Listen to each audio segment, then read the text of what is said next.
الحمد لله الحمد لله رب العالمين، والصلاة والسلام على رسول الله وعلى آله وصحبه أجمعين، أما بعد. حمدا كثيرا طيبا مباركا فيه. إن الحمد لله نحمده ونستعينه ونستغفره ونعوذ بالله من شرور أنفسنا ومن سيئات أعمالنا.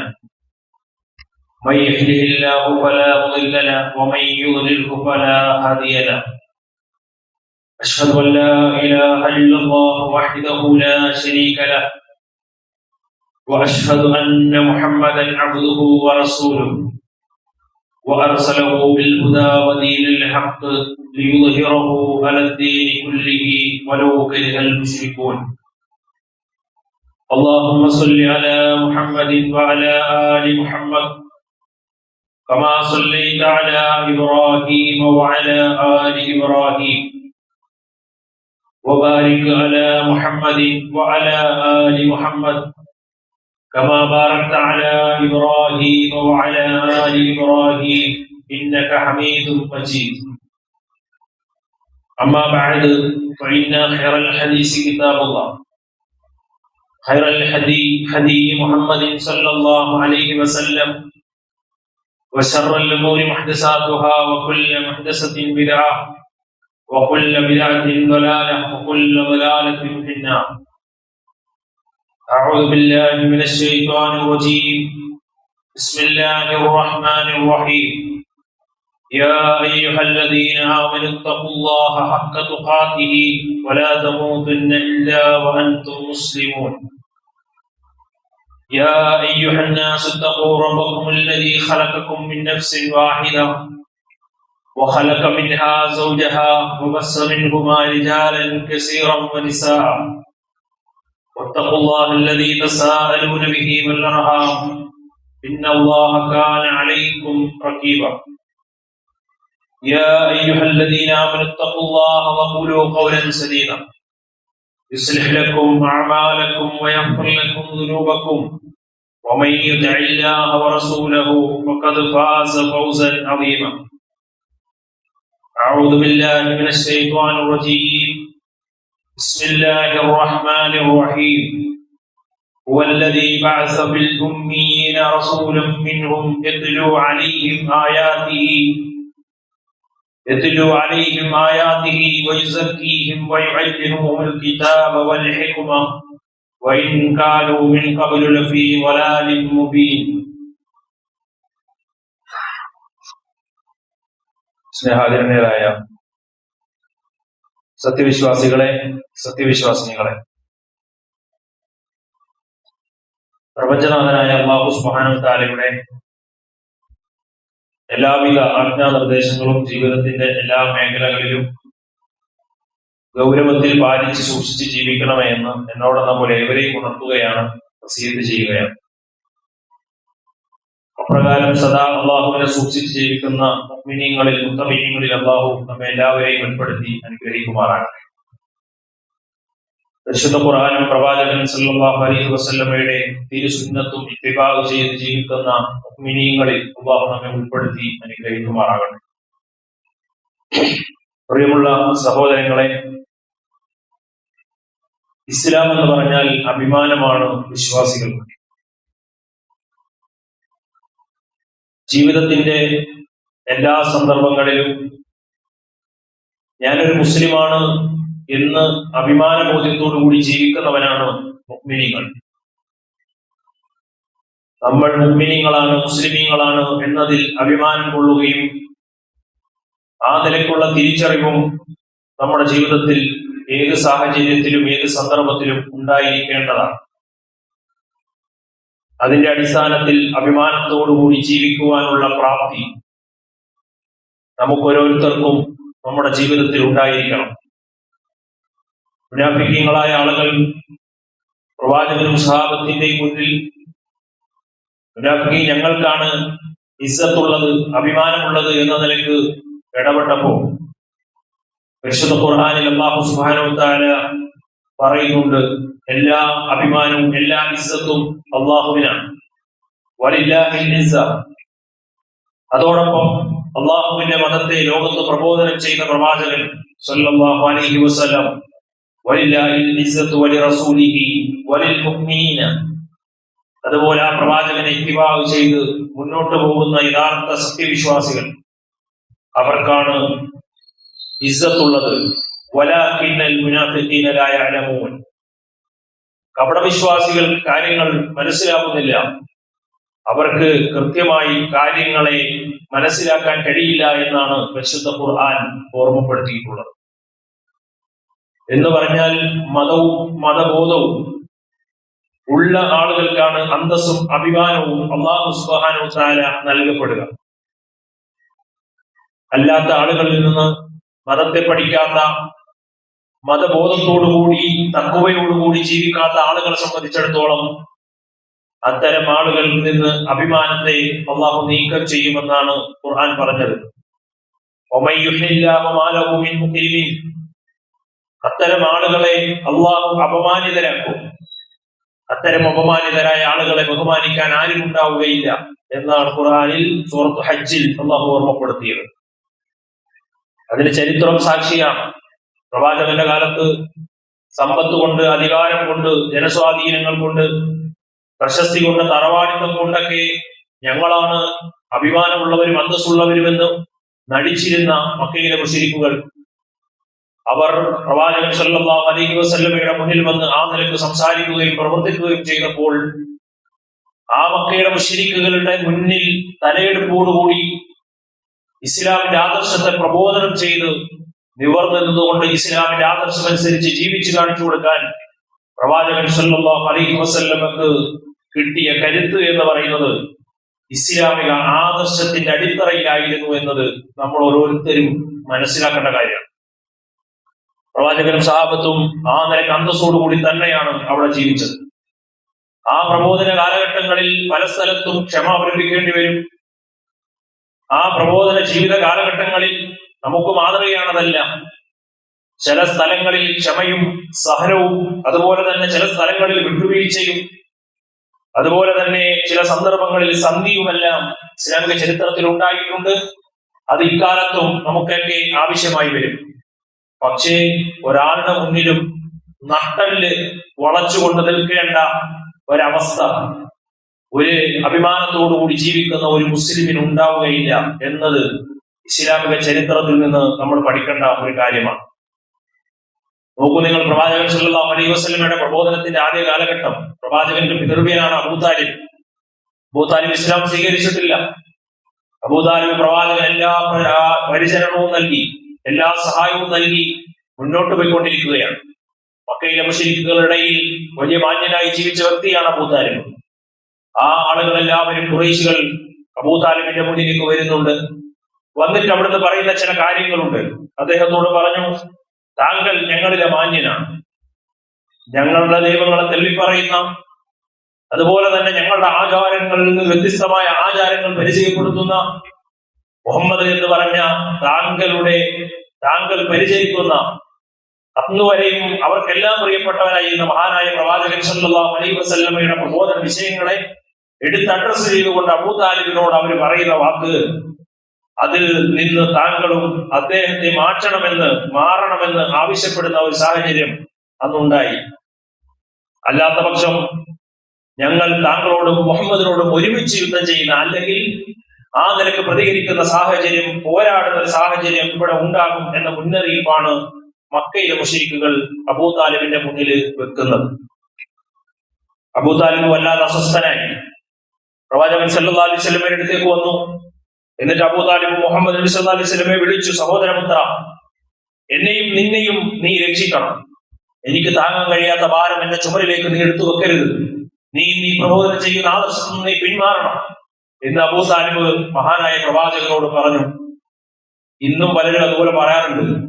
ഇസ്ലാമിന്റെ ആദർശം പറഞ്ഞാൽ ഇപ്പൊ അതൊന്നും പറയേണ്ടതില്ല, തൽക്കാലം അതൊക്കെ മാറ്റിവെച്ചുകൊണ്ട് നമുക്ക് ഒരു സൗഹാർദ്ദത്തിലൊക്കെ പോകാം എന്ന നിലക്ക് ഇസ്ലാമിക ആദർശങ്ങൾ മാറ്റിവെക്കാൻ ആവശ്യപ്പെടുന്നവരുണ്ട്.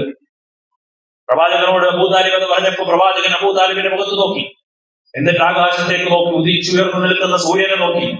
എന്നിട്ട് അബൂതാലിബിനോട് പ്രവാചകൻ സല്ലല്ലാഹു അലൈഹി വസല്ലമ പറഞ്ഞ വാക്കെന്താണ്? മാ അന ആ കത്തിജ്വലിച്ചു നിൽക്കുന്ന സൂര്യനുണ്ടല്ലോ, അതിൽ നിന്നൊരു പ്രഭയെ കൊണ്ടുവന്നെ കൈവെള്ളയിൽ വെച്ചാൽ പോലും ഈ ആദർശത്തിൽ നിന്ന് പിന്നോട്ട് പോകുന്ന ഒരവസ്ഥ എനിക്ക് ഉണ്ടാവുകയില്ല എന്ന് പ്രവാചകൻ സല്ലല്ലാഹു അലൈഹി വസല്ലം പ്രഖ്യാപിക്കുന്നത് നമുക്ക് കാണാൻ സാധിക്കും. എന്തുകൊണ്ടാണ് ഇത് പറഞ്ഞത്? അതാണ് നമ്മൾ മനസ്സിലാക്കേണ്ടത്. എന്തുകൊണ്ട് പ്രവാചകൻ അത് പറയാൻ സാധിച്ചു? സകലമായ പ്രലോഭനങ്ങളും അതുപോലെ തന്നെ പ്രകോപനങ്ങളും എല്ലാ കെട്ടൂരങ്ങളുടെ മുന്നിലും ഉച്ചൈസ്വരം ലാ ഇലാഹ ഇല്ലല്ലാഹ് പ്രഖ്യാപിച്ച് പ്രവാചകന് മുന്നോട്ട് പോകാൻ കഴിഞ്ഞതിന്റെ കാരണം എന്താണ്? ഇതാണ് നമ്മൾ മനസ്സിലാക്കേണ്ടത്. എല്ലാ ആദർശ വിരോധികളെയും പകഞ്ഞു മാറ്റി ഇസ്ലാമിന്റെ പ്രകാശം ലോകത്ത് നിന്ന് ജ്വലിച്ചു നിൽക്കുന്ന രൂപത്തിൽ പ്രവാചക പ്രബോധനം നമുക്ക് കാണാൻ കഴിയുന്നുണ്ടെങ്കിൽ അതിന്റെ കാരണം പ്രവാചകൻ ആ നിലപാട് സ്വീകരിക്കാനുള്ള കാരണം പ്രവാചകന് ആ ഒരു നിലപാട് ഉണ്ടാവാൻ പ്രവാചകനെ പ്രാപ്തമാക്കിയത് എന്തായിരുന്നു? പ്രവാചകൻ തിരിച്ചറിഞ്ഞൊരു തിരിച്ചറിവാണ്. എന്താണത്?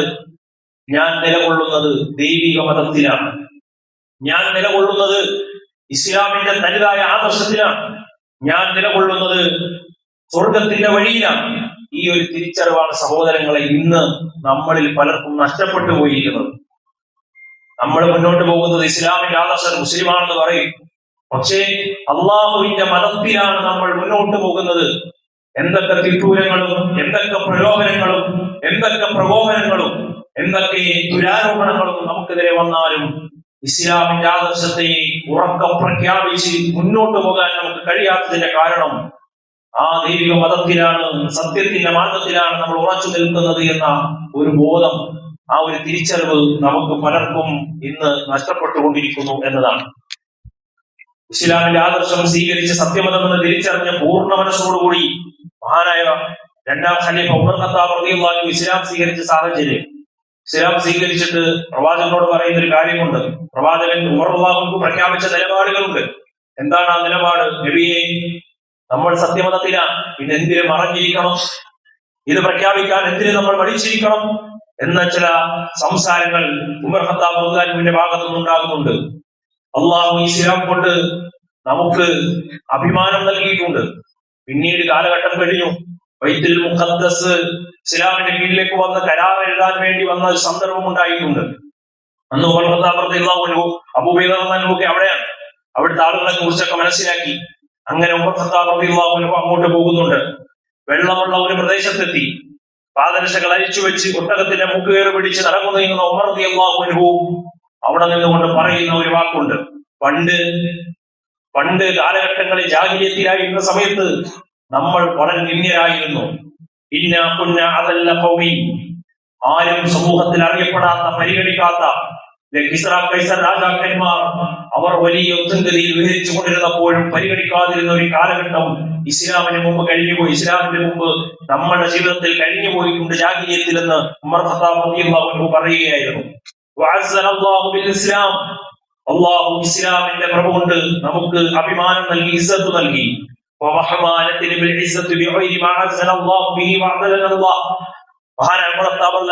എന്നാൽ ഇസ്ലാം അല്ലാത്ത ഏതെങ്കിലും ഒരു കാര്യം കൊണ്ട് ആരെങ്കിലും അഭിമാനം കളിക്കാൻ ഉദ്ദേശിച്ചാൽ, ദുനിയാവ് കൊണ്ട് ആരെങ്കിലും അഭിമാനം ഉണ്ടാക്കാൻ ഉദ്ദേശിച്ചാൽ, ജോലി കൊണ്ട് ആരെങ്കിലും അഭിമാനം ഉണ്ടാക്കാൻ ഉദ്ദേശിച്ചാൽ, ഇസ്ലാം അല്ലാത്ത ഏതൊരു മാർഗത്തിലേക്ക് പോയി അതിലൂടെ അഭിമാനവും ഇസ്സത്തും ഉണ്ടാക്കാൻ ആരെങ്കിലും ശ്രമിച്ചാൽ അള്ളാഹു അവനെ അഭിമാനം നഷ്ടപ്പെടുത്തും എന്ന്, നിന്ദ്യനാക്കുമെന്ന് ഉമർ ഖത്താബ് റളിയല്ലാഹു അൻഹു പറയുകയാണ്.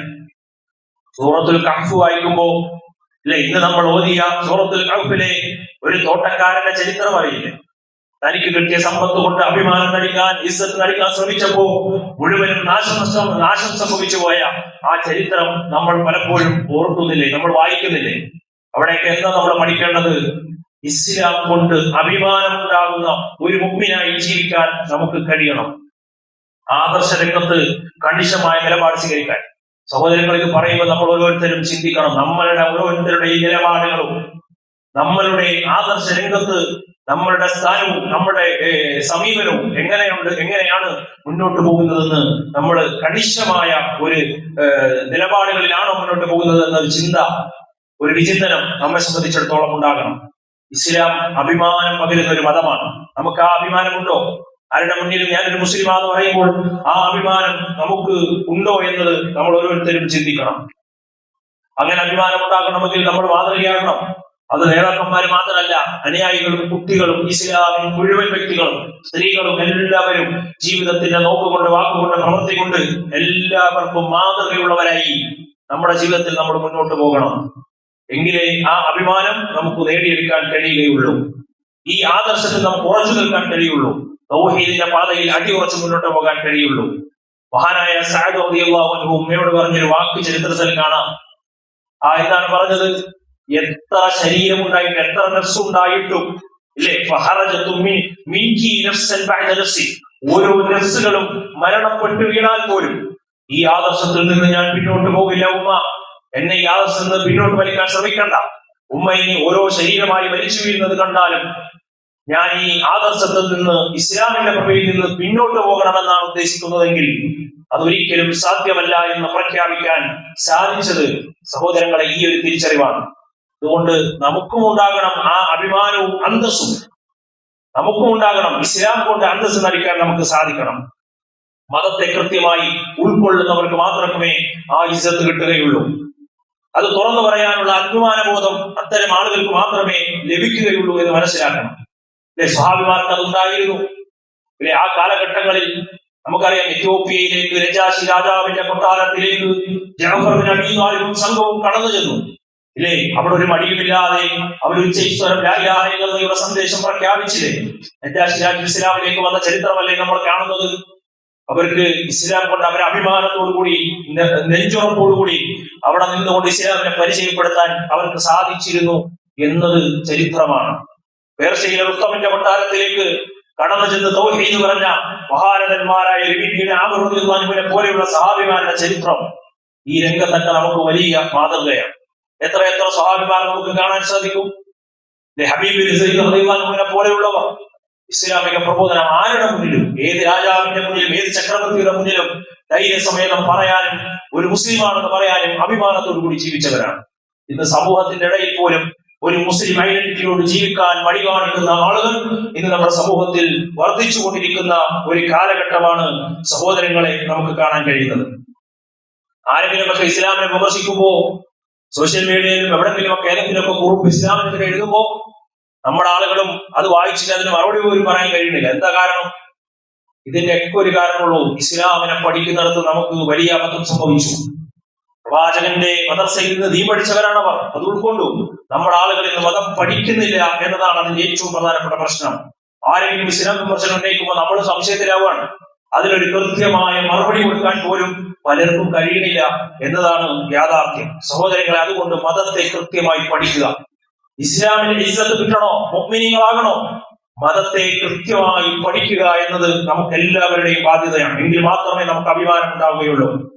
അതല്ലാതെ അനിസ്ലാമിക സംസ്കാരങ്ങളെ അഭിമാനമായി കാണുന്ന അപജയം അല്ലെങ്കിൽ നമ്മുടെ സമൂഹത്തിൽ, നമ്മുടെ കുടുംബങ്ങളിൽ, നമ്മുടെ നാട്ടുകളിൽ സംഭവിക്കും. അനിസ്ലാമികമായ സംസ്കാരങ്ങളെയൊക്കെ വേറെ ജീവിക്കുന്ന ആളുകൾ അതിലിങ്ങനെ അഭിമാനം കൊള്ളുകയും ചെയ്യും. ഇസ്ലാമിൽ അവർ അഭിമാനം കൊള്ളൂല. അല്ലെ, അത്തരം മുസ്ലിങ്ങളായി മാറുന്ന അവസ്ഥ സമൂഹത്തിൽ ഉണ്ടാകും എന്ന് നമ്മൾ മനസ്സിലാക്കണം. ഇസ്ലാമിന്റെ വേഷം അത്തരം ആളുകൾക്ക് ധരിക്കാൻ കഴിയില്ല. അല്ലെ, അപ്പൊ നിര്യാണയുടെ മുകളിൽ നമ്മൾ പലപ്പോഴും പറയാറാണ്, നിര്യാണയുടെ മുകളിൽ വസ്ത്രം ധരിക്കണം, അത് ഇസ്ലാമിന്റെ നിയമമാണ്, റസൂലുള്ളാഹി പറഞ്ഞതാണ്, അത് ശക്തമായി പറഞ്ഞതാണ്. നിര്യാണയുടെ താഴെ വസ്ത്രം ധരിക്കുന്നത് നരകത്തിലാണെന്ന് പറഞ്ഞതാണ്. എത്ര തവണ നമ്മൾ പറഞ്ഞിട്ടുണ്ട്. ഇപ്പോഴും പാൻ ഇത് കേട്ടിട്ടും നിര്യാണയുടെ താഴെ ധരിച്ച് നടക്കുന്ന സഹോദരങ്ങളുണ്ട് നമ്മുടെ പള്ളിയിൽ. എന്തേ ഈ പറയുന്നത്? മെമ്പറിൽ അത് പറയും, അതൊന്നും ഞാൻ വകവെക്കണ്ടെന്നാണോ? അതൊന്നും എനിക്ക് പ്രശ്നമല്ല എന്നാണോ? ഇതെന്തുകൊണ്ട് നമ്മുടെ ഹൃദയത്തിലേക്ക് കയറുന്നില്ല? നിങ്ങൾ അള്ളാഹുവിനെ സൂക്ഷിച്ച് ജീവിക്കണമെന്ന ഉപദേശങ്ങൾ എല്ലാ വെള്ളിയാഴ്ചയും കേൾക്കുന്നവരാണ് നമ്മൾ. പക്ഷേ ഈ ഉപദേശങ്ങൾ നമ്മൾ കേട്ടിട്ടും എന്തേ ഇത് ഉൾക്കൊള്ളാതെ പോകുന്നു? അതുകൊണ്ടാണ് നമുക്ക് ഈ അപജയം സംഭവിക്കുന്നത്, അല്ലാതെ മറ്റൊന്നുമല്ല. ഇസ്ലാമിനെ ഉൾക്കൊള്ളേണ്ടവർ, ഇത് മനസ്സിലാക്കേണ്ടവർ ഉൾക്കൊള്ളുന്നില്ല. പ്രവാചകന്റെ ഉപദേശങ്ങൾ ഉൾക്കൊള്ളുന്നില്ല. അതല്ലാതെ മുട്ടിന്റെ മുകളിൽ നിൽക്കുന്ന ട്രൗസർ ഇട്ടുകൊണ്ട് റോഡിലൂടെ നടക്കുന്ന ആളുകളെ അതിങ്ങനെ അഭിമാനമായി അവതരിപ്പിക്കുന്ന ഒരു കാഴ്ച ഇന്നത്തെ സമൂഹത്തിൽ നമ്മൾ കണ്ടുകൊണ്ടിരിക്കുകയാണ്. അതുപോലെ ആരെങ്കിലും ഒക്കെ ഇസ്ലാമിക വസ്ത്രം ധരിച്ച് നടന്നാൽ, ഒരു പെണ്ണ് അവരുടെ ഔറത്തൊക്കെ മറച്ചു നടന്നാൽ അതിനെ ബോറായി കാണുന്നു, അത് ബോറാണ് എന്ന് പറയുന്ന ഒരു സാഹചര്യം ഇന്ന് നമ്മുടെ നാട്ടിൽ കണ്ടുകൊണ്ടിരിക്കുകയാണ്. നിങ്ങൾ സോഷ്യൽ മീഡിയ കാണില്ലേ, ഒരു പെൺകുട്ടി വാർത്താ ചാനലിൽ പോയി ചോദിക്കുമ്പോ ഒരു മുസ്ലിം പെൺകുട്ടി പറയുന്ന വാക്കാണ് അല്ലെ. എന്താ പറഞ്ഞത്?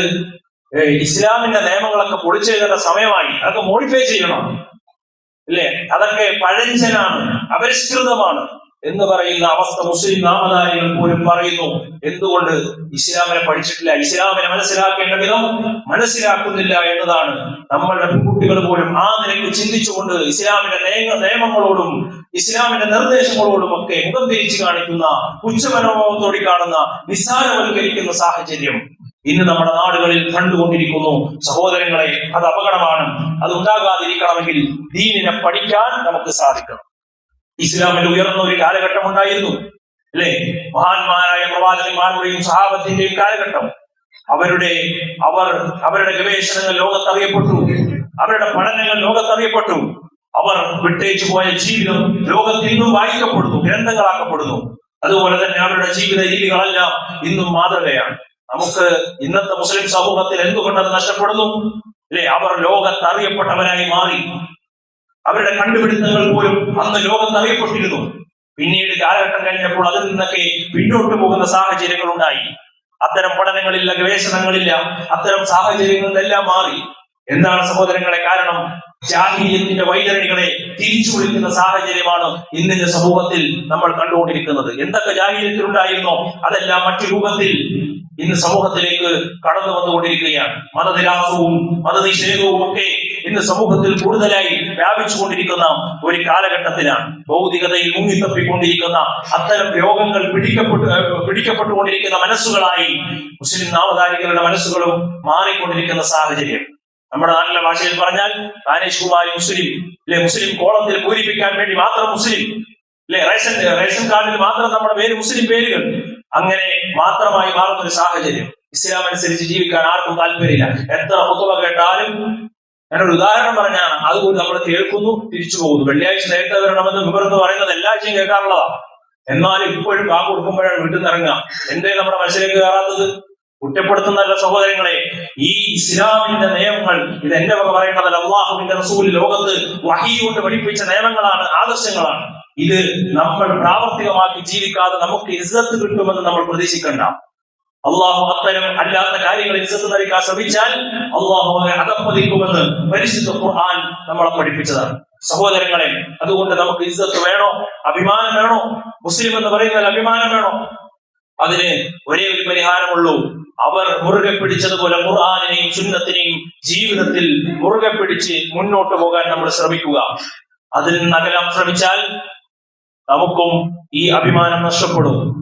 നമ്മുടെ നാടുകളിൽ ഇന്ന് വർദ്ധിച്ചുകൊണ്ടിരിക്കുന്ന മൂല്യച്യുതികൾ, അത്തരം അപജയങ്ങളിൽ നമ്മളും നമ്മുടെ കുടുംബവും നമ്മുടെ മക്കളും പെട്ടുപോകും. അതിനുള്ള ശക്തമായ പരിഹാരമാണ് ഞാൻ ആമുഖമായി ഓതി വെച്ച ഖുർആനി വചനത്തിൽ അല്ലാഹു പറയുന്നത്. വല്ലദീ ബഅസ ഫിൽ ഉമ്മീന, എന്താ പറഞ്ഞത്? സൂറത്തുൽ ജുമുഅയിലെ വചനമാണ്. വല്ലദീ ബഅസ ഫിൽ ഉമ്മീന, അക്ഷരജ്ഞാനമില്ലാതിരുന്ന ഒരു സമൂഹത്തിലേക്കാണ് അല്ലാഹുവിന്റെ പ്രവാചകൻ സ്വല്ലല്ലാഹു അലൈഹി വസല്ലം കടന്നു വരുന്നത്. എന്നിട്ടോ യത്ലു അലൈഹിം ആയാതിഹി, അല്ലാഹുവിന്റെ ദൃഷ്ടാന്തങ്ങൾ, റബ്ബിന്റെ കലാമാണ്, അവന്റെ വചനങ്ങളാണ്, അതിന്റെ ശ്രേഷ്ഠതയാണ്. അത് ആ സമൂഹത്തിന്റെ മുന്നിൽ കൃത്യമായി ഓതി കേൾപ്പിക്കപ്പെടുകയും അവർ പഠിക്കുകയും ചെയ്യുകയാണ്. ആ ഗ്രന്ഥത്തെ അവർ പഠിച്ചു. അവരെങ്ങനെയുള്ള സമൂഹമായിരുന്നു? അജ്ഞതയിൽ മണ്ഡകാലത്തിലും ആണ്ടുകടത്തിലും ഒരു കാട്ടാള സമൂഹമായിരുന്നു.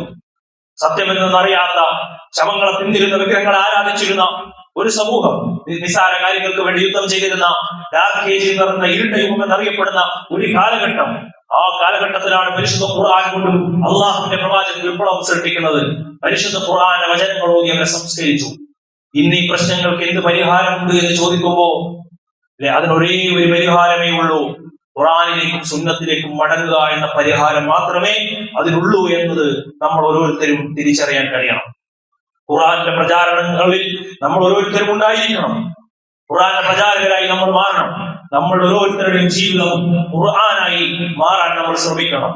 സഹോദരങ്ങളെ, ആ നിലക്ക് ഉള്ള ഒരു തർബിയത്ത് ഈ സമൂഹത്തിൽ ഉണ്ടാകണം.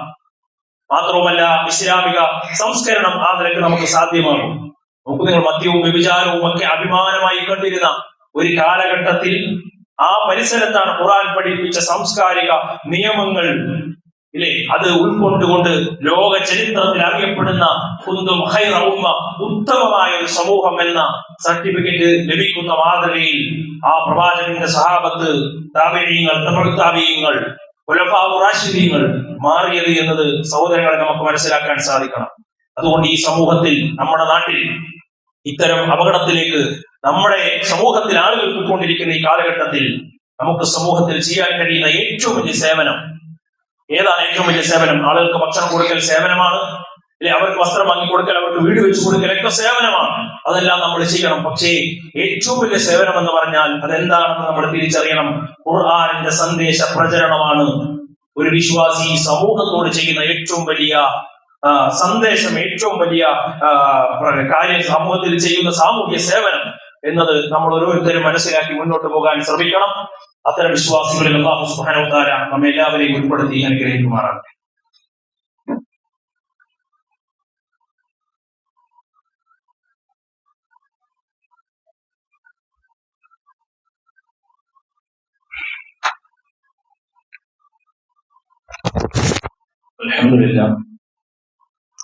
അൽഹംദുലില്ലാഹി റബ്ബിൽ ആലമീൻ, വസ്സലാത്തു വസ്സലാമു അലാ റസൂലില്ലാഹി വഅലാ ആലിഹി വസഹ്ബിഹി അജ്മഈൻ. അമ്മാ ബഅദ്.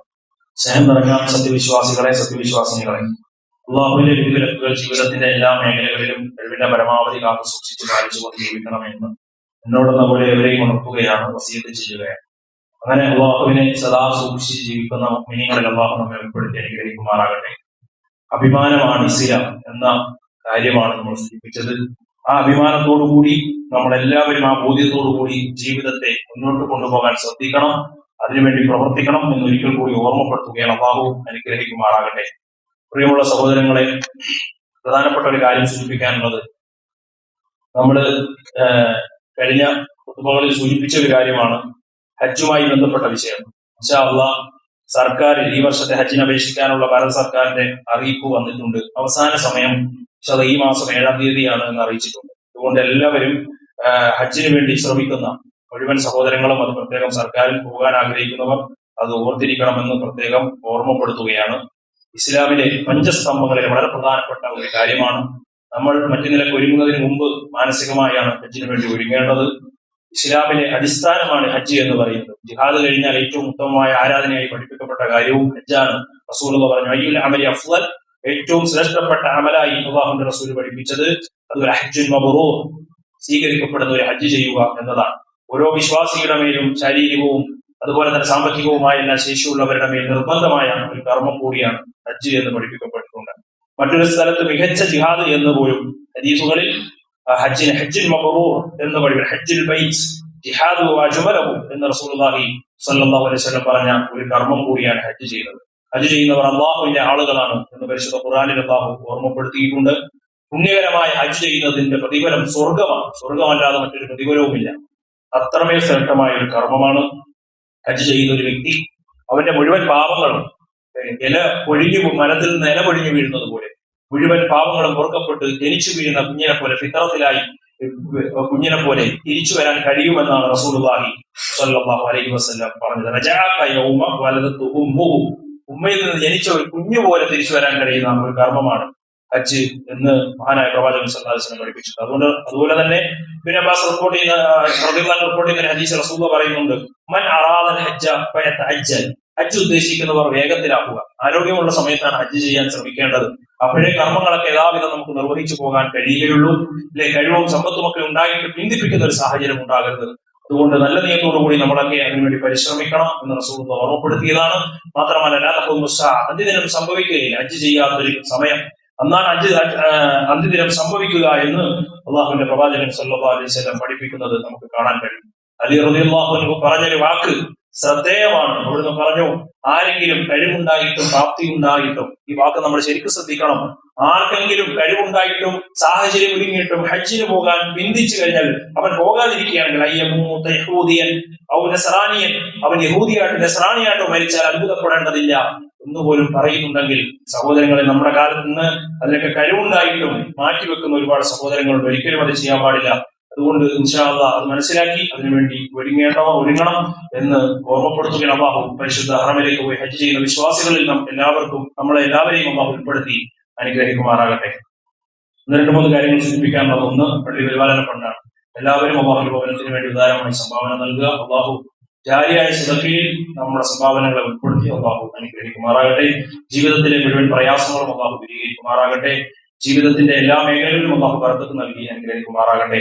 അതുപോലെ നമ്മുടെ പള്ളികളിൽ പലപ്പോഴായി വന്ന് ക്ലാസ് എടുത്തിട്ടുള്ള ബഹുമാന പണ്ഡിതൻ അക്ബർ സ്വലാഹി ഈരാറ്റുപേട്ടയുടെ മാതാവ് കഴിഞ്ഞ ദിവസം മരണപ്പെട്ടു.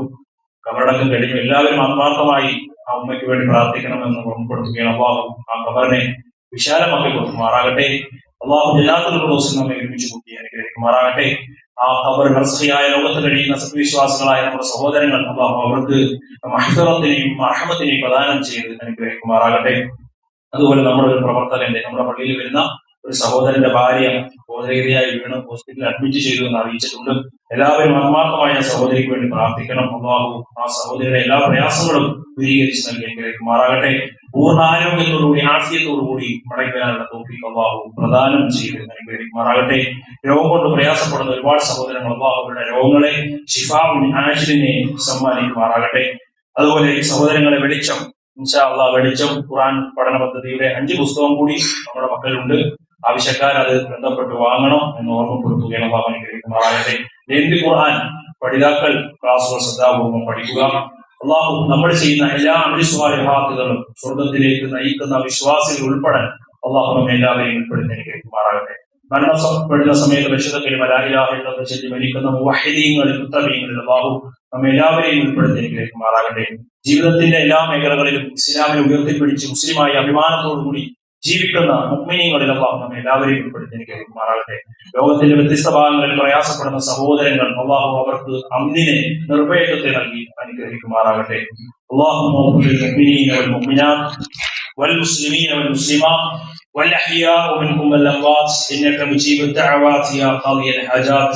اللهم اعز الإسلام والمسلمين وأذل الشرك والمشركين. ربنا آتنا في الدنيا حسنة وفي الآخرة حسنة وقنا عذاب النار. آمين آمين برحمتك يا أرحم الراحمين. والحمد لله رب العالمين.